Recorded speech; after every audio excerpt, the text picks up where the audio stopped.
Hey guys, welcome back to the show. This is episode 72 of Business Storytelling Made Easy. So pumped that you're here joining me, spending some time with me today. So, y'all, you know my regular cadence.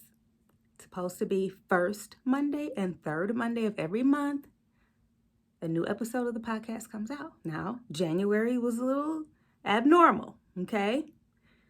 But we plan to get right back on schedule for February. That's the hope. And yeah, so this is not the first or the third Monday, but we are still putting out 2 episodes in the month of January, which is awesome. So today we're talking about employer branding and storytelling. You know, marketing is so interesting because as an organization, you're expected to not only market your product or your service, whatever that thing is that you offer to the world, but there's also this expectation that you will be marketing your organization as a whole. Your organization as a whole. And what the research tells us is that people are expecting that. They're expecting some sort of branding, not just around the product or service, but around the company or the organization itself. And so, let me just back up and say, what do I mean when I'm talking about employer branding? Let me offer a definition so that we're all kind of vibrating on the same page. When we're talking about employer branding, what we're mentioning is the reputation that you have as an employer among your employees and the workforce. But it also gets into, number two, how you market your company to those on the outside. So those that are in the job market, looking for employment, those potential candidates. When people think about your company, what do they think about? And a really prime avenue to be able to inform those thoughts and opinions and that reputation, of course, is storytelling. And that's what we want to get into today. The fact of the matter is that a strong employer brand has to be built upon a compelling story. So here's the thing, just to give you some facts and data behind what we're speaking about. Glassdoor reports that 69% of surveyed employees think that it's extremely or very important that their employer has a brand they're proud to support. Most folks are saying, yeah, ideally I want to do more than come to work every day. Something that helps to energize me is to be able to participate in a brand that I feel proud to support and work for. Not only that, Glassdoor also reports that active job seekers are more likely to apply for a job if the employer actively manages its employer brand. And so you can see that taking the time to develop an employer brand story and manage the brand from this standpoint pays off.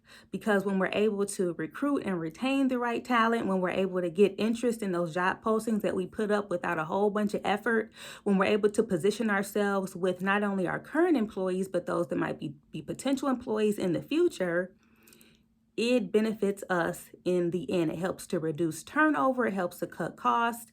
And let's face it, we want to be able to attract the right people because it benefits not only the company, but also those individuals as well. And so I want to offer you 7 questions to ask yourself to be able to boost your employer brand with storytelling. So if you're in a position where you're looking to attract the right talent and keep the right talent and motivate your workforce and attract those right folks from the outside and position yourself with those on the outside in a really great and intentional way, then this is for you. All right, so I want to put forward 7 questions that will help you to boost your employer brand with storytelling. So without further ado, let's get into it. Number 1, here's the first question I think you ought to ask if you want to infuse more storytelling to boost your employer brand.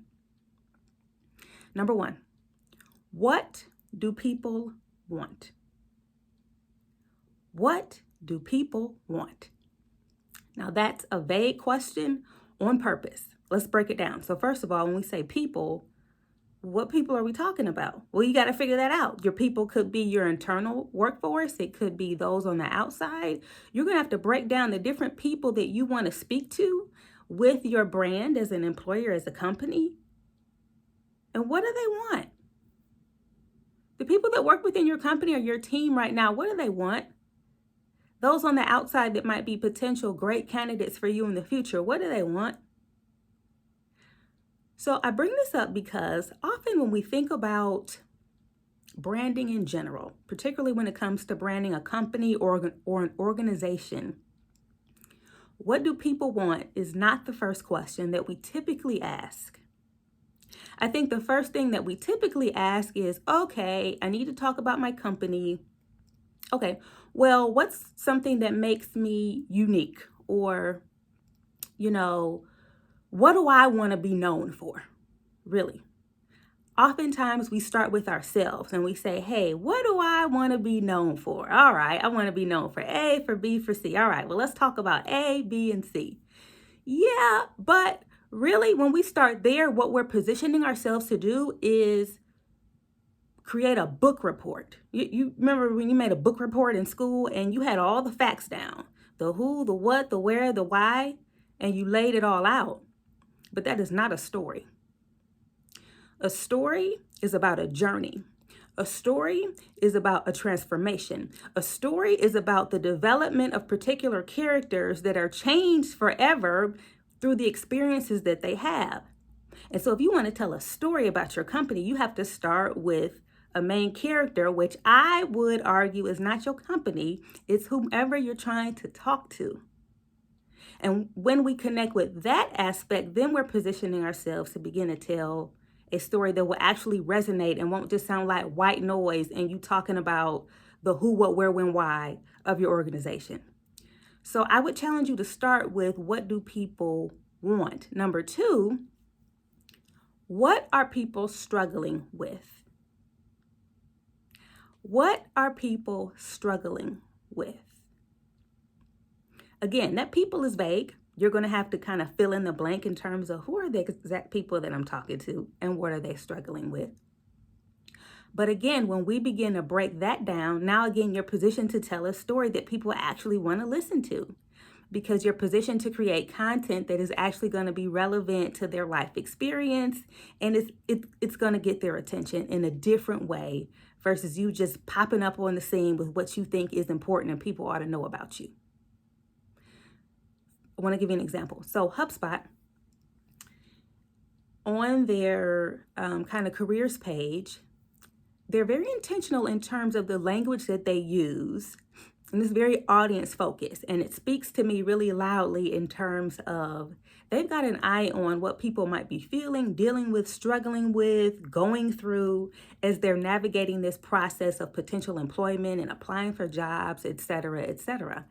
And so one of the lines that they have on their careers page is, browse our open positions, find a job you love, tell imposter syndrome to take the day off, and apply.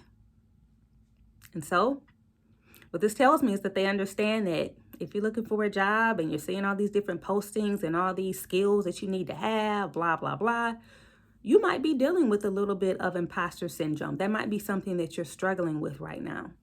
On the flip side, I notice that they say, find a job you love. As someone looking for employment, isn't the ultimate goal to find, hopefully, Lord have mercy, that I can find something that I love? And so, yes, you can run down the facts and figures of your organization, but when we're able to speak to what people are wanting and what they're struggling with, it strikes a chord in a much different way, and it feels much more personal in a way that just can't compare to just simple data. And so we've got, what do people want? We've got, what are people struggling with in terms of how do we create a story about our company, our employer brand that really resonates? Number 3, what kind of people thrive here? When you think about your company, your organization, your team, what kind of people thrive on your team? I bet you that there are some commonalities that you could speak to and that you will find if you gave it some thought. What kind of people thrive here? Here's my thing that I believe. Real technical, the thing that I believe. Your brand story, whether it be for your product or your service or your company itself, is not created. You will not sit down and think it up. I mean, you can, but there might be some gaps. Your brand story is not created, it is discovered. Your brand story is not created, it's discovered. Often it's discovered within the hearts and the mouths and the minds of those that are already on your team and that are already thriving. And so your job is not to create something, imagine something up, but to get it out of them, to get them talking and to kind of find certain themes around, all right, the people that are here and that are already thriving and doing well, what's the magic that's already happening and how do I articulate that? The beauty of that is that it's going to be authentic. It's not just going to be what sounds good. You ever went to create something, write something, whatever the case might be, and it's so tempting to put together a string of words that sounds good. It sounds good, but is it real? Is it authentic? Is it true? Is it really our lived experience? And so I would challenge you to find those folks that are thriving and get them talking. And therein, you will discover your employer brand story. Question number 4. What do we believe? What do we believe? If you've listened, I don't even remember what podcast number it is, but we do have an episode called 3 Stories Every Brand Should Tell. And if you recall, one of those stories is called a pillar story, and it essentially answers this question: what do we believe? Simon Sinek says, great companies offer us something to buy. Great companies offer us something to buy into. That's rather, good companies offer us something to buy. Great companies offer us something to buy into. And so what are you inviting people to buy into? Whether that are already on the inside or that are maybe on the outside, kind of looking in, perhaps wanting to take part. What are you asking them to buy into and to be a part of? What is the bigger thing that you believe and that fuels your activity from day to day? For example, we know that Apple is fueled by innovation and feeling that, all of us should be able to express our individuality. Warby Parker believes that buying glasses should be fun, and they believe that all people should have access to vision in whatever age they need to be able to see correctly. Planet Fitness believes that you shouldn't feel intimidated or out of place when you go to the gym. Like, what is maybe the bigger thing that you believe in you're asking people to buy into? And the clearer that you can articulate that, the cool thing that it does is that it attracts other people that believe that same thing and that can get behind that same thing. So again, we're going deeper than the book report of, hey, we got a ping pong table and we give you 5 days off and the other guy only gives you 4. And all that's true and that's helpful and that's good. But if we want to tell a story that people can really sink their teeth into, think deeper in terms of actually what do we believe? Not just what do we do, but what do we believe? Question number 5. Who are the most impactful spokespersons? Spokespeople? One or the other. I don't know. Spokespersons. So sometimes when we think about our employer brand, we want to be seen as professional. We want to be seen as polished and all of those things. And in so doing, sometimes we forget that we're actual people just trying to connect with other people. And so it doesn't always have to be a senior leader speaking about the brand. How can we invite all of the folks around the table to participate in speaking about our brand and getting our story out in the marketplace? So Edelman reports that your employees are 3 times more credible than CEOs when talking about the working conditions at your company. And so it's a good question to think about: how can we engage folks at all levels of the organization to participate in the telling of our story? Not only from the standpoint of, helping to communicate to those on the outside, but helping everyone to feel like, what, on the inside, I'm part of the story. I'm helping to tell the story. I'm helping to discover and unearth the story. The story is not something just happening to me. Since I'm part of this organization, I am part of the story.